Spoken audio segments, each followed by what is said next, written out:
고려시대는 유력한 스님들이 왕실과 밀접한 관계를 유지를 하고 있었는데요.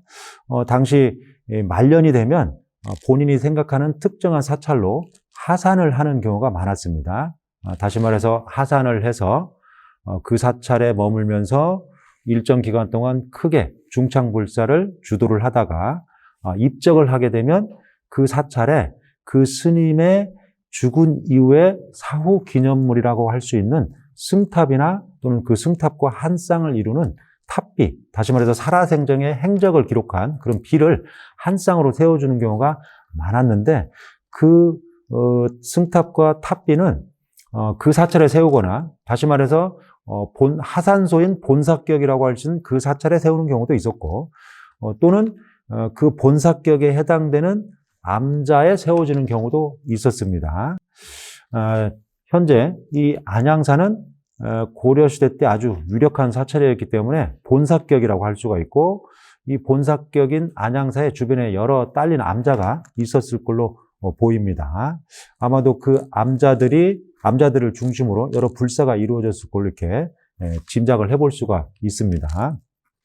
그런데 현재 이 중초사가 발굴 조사에 의해서 안양사라는 절 이름을 가진 걸로 밝혀졌는데요. 사실은 그 이전에는 우리가 현재 안양박물관이 있는 이 절터는 그냥 중초사로 알고 있었고요.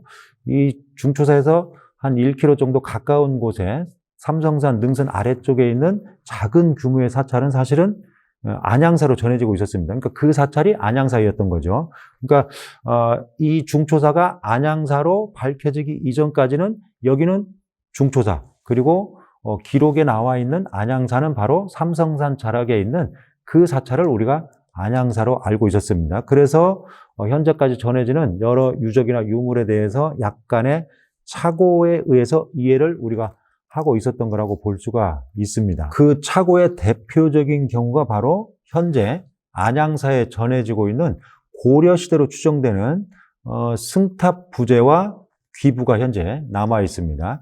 이 승탑 부재와 귀부에 대해서는 일제강점기 때 고족조사위원회에 의해서 조사가 이루어졌는데요. 당시 조사된 기록에 의하면 비에 세워졌던 귀부로 이렇게 추정을 했고요. 그리고 거기에 석등의 옥계석으로 보이는 석조물이 있다고 이렇게 기록이 되어 있습니다. 아마도 이 석등의 옥계석으로 본 그때 당시에 그 옥계석이 승탑의 옥계석이었는데 그때 당시에 착오를 했던 걸로 보입니다.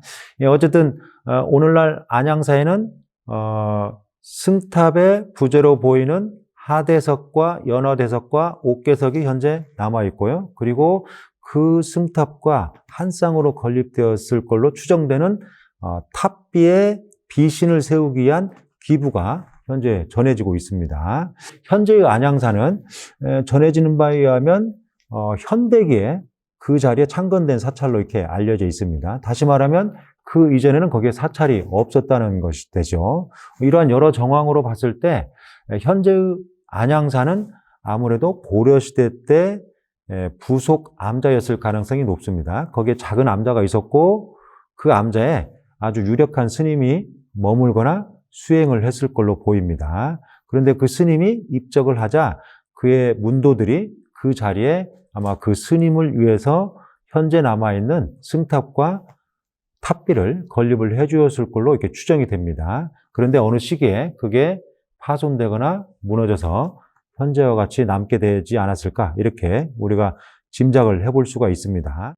그런데 현재 그 안양사에 남아있는 승탑 부재와 기부를 자세히 살펴보면 고려 초기에 건립된 걸로 추정이 되는데요. 고려 초기에는 특정한 종파나 특정한 장인 집단에 의해서 다른 유형의 또는 다른 양식의 석조물들이 건립되는 그런 경향성을 가지고 있었습니다. 특히 고려시대 때 현종의 왕으로 즉위하면서 법상종이 크게 성행을 하게 되는데 그 법상종의 이제 대표적인 스님이 뭐 대주국사 법경이랄지 아니면 지광옥사 해련이랄지 이런 스님들인데 이런 스님들 특히 법상종과 관련된 사찰이나 법상종파 계열의 스님들의 승탑과 탑비가 세워지기도 했는데 이 중에 이들 스님들의 승탑과 탑비는 동일한 양상, 다시 말해서 동일한 조형기법과 조각기법과 양식을 가지고 있습니다. 이 안양사에 현재 남아있는 귀부 같은 경우가 특히 이런 법상종 계열의 스님들의 탑비와 아주 유사한 조각기법과 양식을 가지고 있습니다. 그리고 그 탑비들과 비슷한 시기에 건립된 걸로 이렇게 추정이 됩니다. 이러한 걸로 봐서 현재 우리가 이 탑비의 주인공에 대해서 명확하게 추정을 할 수 없지만 고려시대 때 법상종 계열의 스님이 안양사로 아마 하산을 했을 가능성이 높고 그 안양사로 하산한 그 스님이 살아생전에 안양사에 딸렸던 현재 안양사의 부속 암자가 있었는데 그 암자에 머물면서 수행이나 아니면 중생구제를 했을 가능성이 있습니다. 그리고 난 이후에 그 스님이 입적을 하니까 그의 문도들이 현재 안양사 자리에 승탑과 탑비를 한 쌍으로 건립을 했을 걸로 이렇게 추정이 됩니다. 아마도 그 스님은 고려 현종 때 이후에 크게 이 지역을 중심으로 활약을 했던 법상종 계열의 유력한 고승이 아니었을까 이렇게 추정을 해볼 수가 있습니다. 저는 지금 안양사에 나와 있습니다. 이 안양사는 현대기에 창건된 걸로 알려져 있는데요. 그 이전에 만들어진 바로 승탑 부재와 한 쌍을 이루어서 건립된 탑비의 귀부가 함께 남아 있습니다. 이 승탑 부재는 원래 이 자리가 아니었을 걸로 보이는데요. 아마 이 주변 어딘가에 건립되어 있는데 현재 이 자리로 옮겨진 걸로 보입니다. 그런데 일부 부재만 남아 있습니다. 지금 하대석이 있고 상대석이 있고 옥계석이 있는데요. 현재 남아있는 부재로 봐서 중대석과 탑신석 그리고 이 옥계석 꼭대기에 있었던 상륜부가 남아있지 않다고 할 수가 있는 거죠. 현재 남아있는 이 부재들의 조각 기법이나 치석 수법 그리고 전체적인 양식으로 봤을 때 이 승탑 부재는 고려 시대에 만들어진 걸로 보입니다. 특히 이 아래쪽에 있는 연화문과 상대석의 연화문이 아주 화려하고 장엄스러운 그런 모습을 보이고 있고요. 이 옥계석의 이 마루 부분이 아주 정교하게 다듬어져 있습니다. 특히 이 옥계석은 고려 전반기에 건립된 다른 옥계석들과 아주 유사한 측면을 보이고 있습니다. 그래서 전반적으로 이 승탑 부재는 고려 전기에 만들어졌다고 볼 수가 있습니다. 근데 애석하게도 현재 보시는 것처럼 이 상대석 위에 원래 탑신석이 올라가고 그 탑신석에 바로 그 승탑의 주인공인 승려의 유골이나 사리가 봉안되는데요. 현재는 뒤집어져 있습니다. 그래서 언젠가 기회가 되면 이 상대석을 뒤집어서 놔야 올바르게 부재를 놓았다고 할 수가 있습니다.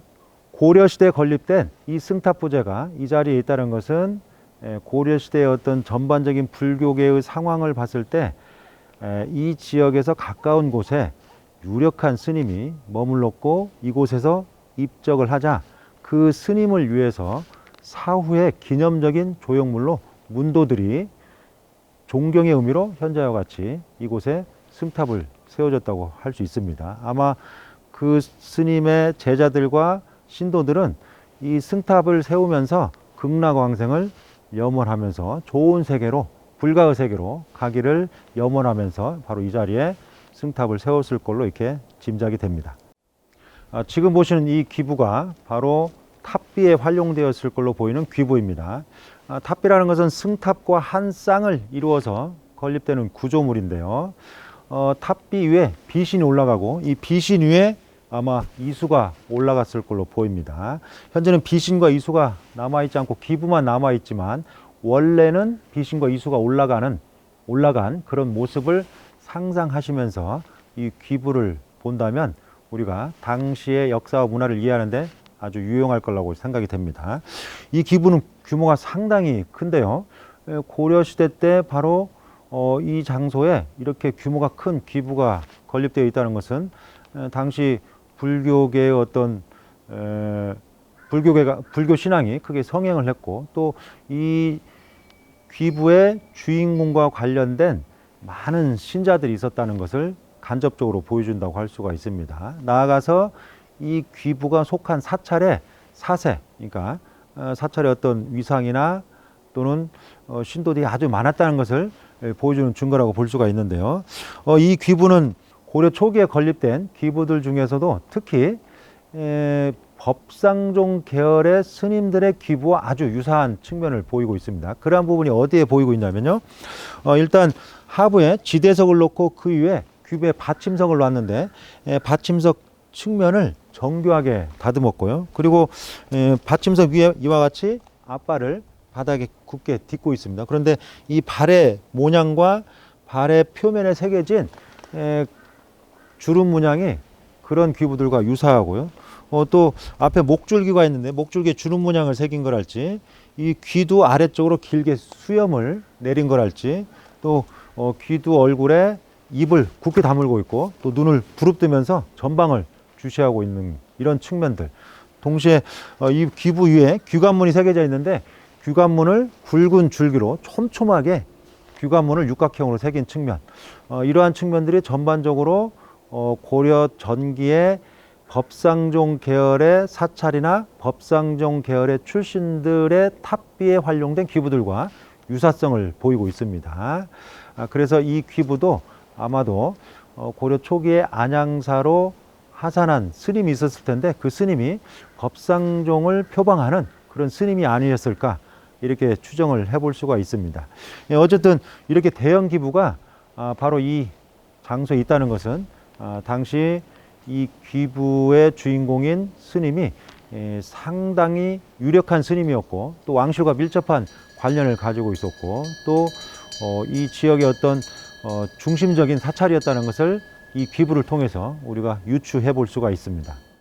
이와 같이 고려 초기에 법상종 계열의 유력한 스님으로 추정되는 승탑과 탑비가 바로 안양사의 부속 암자에 건립되었다는 것은 당시 이 안양사가 왕실과 아주 밀접한 관련을 가지고 있었고 또 중앙정부와 연계되어 있었다는 것을 우리가 간접적으로 추정을 해볼 수가 있습니다.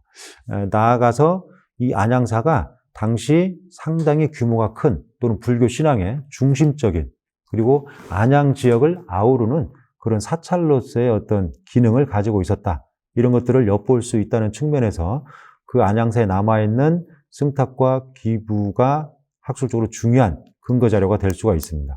안양박물관에서는 2020년 기획전시를 계획하고 있는데요. 기획전시의 제목은 안양의 기틀을 다지자 안양사의 흔적입니다. 이 기획전시는 2020년 12월 22일 화요일부터 2021년 2월 19일 금요일까지 박물관 특별전시관 1층에서 계획이 되어 있습니다. 안양사와 안양사의 유적 유물에 대해서 알고 싶은 많은 분들이 오셔서 관람을 하시면 안양의 역사와 문화를 풍족하게 알 수 있지 않을까 생각이 됩니다.